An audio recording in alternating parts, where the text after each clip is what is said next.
जय श्री राधे। प्रिय भक्तों, जैसा कि आप सभी को विदित है कि आज दिनांक 17 अक्टूबर से 25 अक्टूबर तक माता जगत जननी के नवरात्रे हैं, तो क्यों ना हम माता के नव स्वरूप के संबंध में यत्किंचित जानने का प्रयास करें। गोसाई जी भी कहते हैं, जाने बिनु नहीं होए परतीति, बिनु परतीति होए नहीं प्रीति, प्रीति बिना नहीं भगति दृढ़ाई, जिमि खगेश जल के चिकनाई। जब तक किसी वस्तु व्यक्ति घटना के संबंध में हमें विधिवत जानकारी नहीं होती, तब तक उसके प्रति प्रेम, आदर और श्रद्धा का भाव उदित नहीं होता। माता के नवरात्रि प्रत्येक वर्ष में 2 बार चैत्र शुक्ल पक्ष प्रतिपदा से नवमी तिथि पर्यंत 9 दिन एवं इसी प्रकार आश्विन शुक्ल पक्ष प्रतिपदा से नवमी तिथि पर्यंत रहते हैं। इस वर्ष आश्विन शुक्ल पक्ष प्रतिपदा से प्रारंभ होने वाले नवरात्रि 17 अक्टूबर से 25 अक्टूबर पर्यंत रहेंगे। इन 9 दिवस में माता के 9 स्वरूपों की आराधना होती है। श्री दुर्गा सप्तशती के अंतर्गत देव्यः कवच नव दुर्गा की नामावली का श्लोक अंकित है।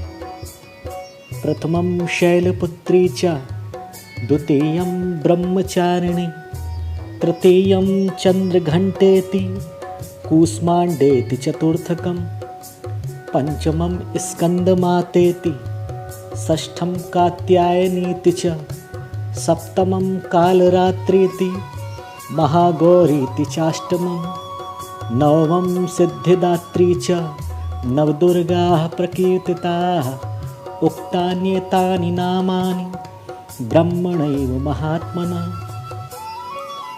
उपरोक्त श्लोक में माता दुर्गा के 9 स्वरूपों का वर्णन है। नवरात्रि के प्रत्येक दिवस की क्रमशः एक अधिष्ठात्री माता है। जैसे प्रतिपदा की अधिष्ठात्री माता शैलपुत्री हैं, द्वितीय तिथि की अधिष्ठात्री माता ब्रह्मचारिणी है, तृतीय तिथि की अधिष्ठात्री माता चंद्रघंटा है और इसी क्रम से नवमी तिथि की अधिष्ठात्री माता सिद्धिदात्री है। इन तिथियों पर उक्त अधिष्ठात्री माता की विशेष रूप से पूजा, आराधना, अर्चना आदि होती है। तो आइए आज हम प्रथम तिथि प्रतिपदा तिथि की स्वामिनी माता शैलपुत्री की कथा का श्रवण करते हैं। इन कथाओं के कहने सुनने के माध्यम से हम आप सबका कुछ काल तक सत्संग हो जाएगा। जगत जननी माता का प्रथम स्वरूप है माता शैलपुत्री।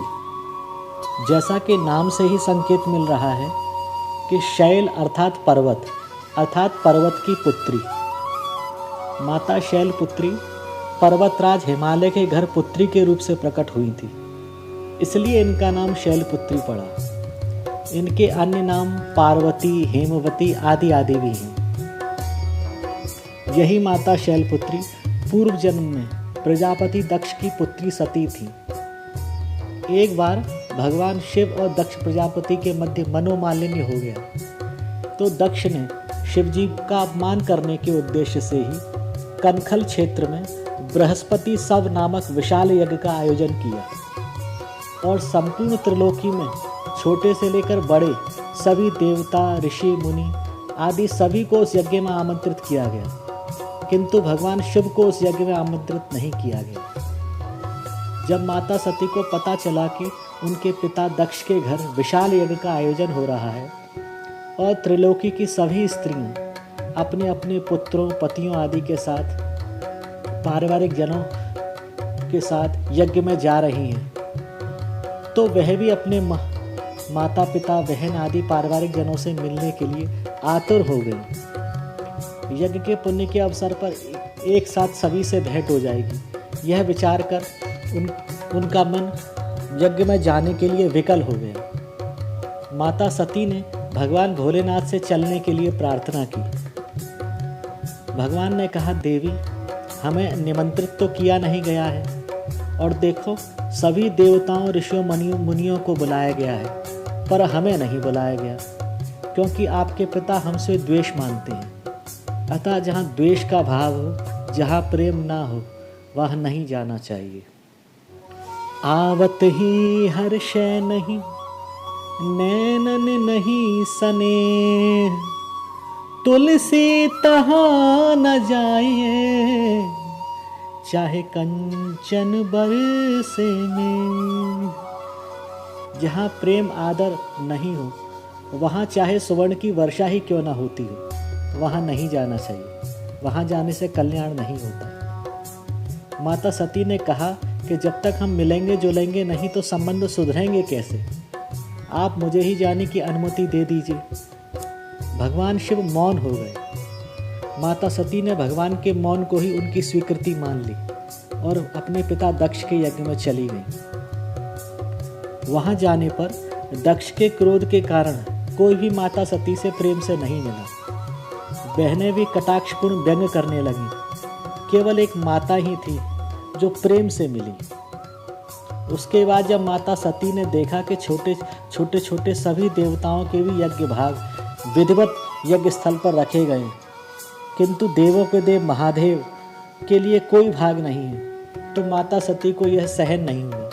माता सती को क्रोध आ गया और माता सती ने अपने पिता दक्ष से कहा कि मैं आप जैसे शिवद्रोही पिता से प्राप्त इस शरीर को अब नहीं रख सकती। और ऐसा कहकर उन्होंने योगाग्नि के द्वारा अपने शरीर का त्याग कर दिया। भगवान भोलेनाथ को जब पता चला तो उन्होंने क्रोधपूर्वक अपनी जटा से वीरभद्र नामक गण को प्रकट किया, जिसने दक्ष को यज्ञ सहित विध्वंस कर दिया। यही दक्ष पुत्री सती अगले जन्म में हिमालय की पुत्री बनी और इनका नाम शैलपुत्री पार्वती हुआ। इस जन्म में इनका विवाह पुनः भगवान शिव के साथ हुआ।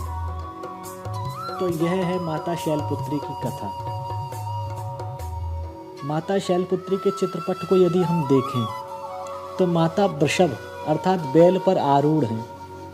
बैल प्रतीक है धर्म का।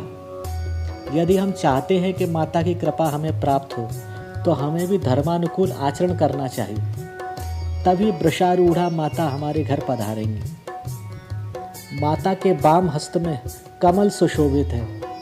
जिस प्रकार कमल का स्वभाव है कि वो दर्शन मात्र से शीतलता और सेवन से सुगंध प्रदान करता है, उसी प्रकार माता के वाम कर में विराजित कमल दर्शन मात्र से अनंत शीतलता और माता की सेवा से जीवन दैवी गुणों से सुगंधित हो जाता है। माता के दक्षिण हस्त में त्रिशूल विराजित है, जो उपासक के जीवन से विद्यमान आध्यात्मिक, आदि दैविक एवं आदि भौतिक तीनों शूलों को समूल नाश कर देता है।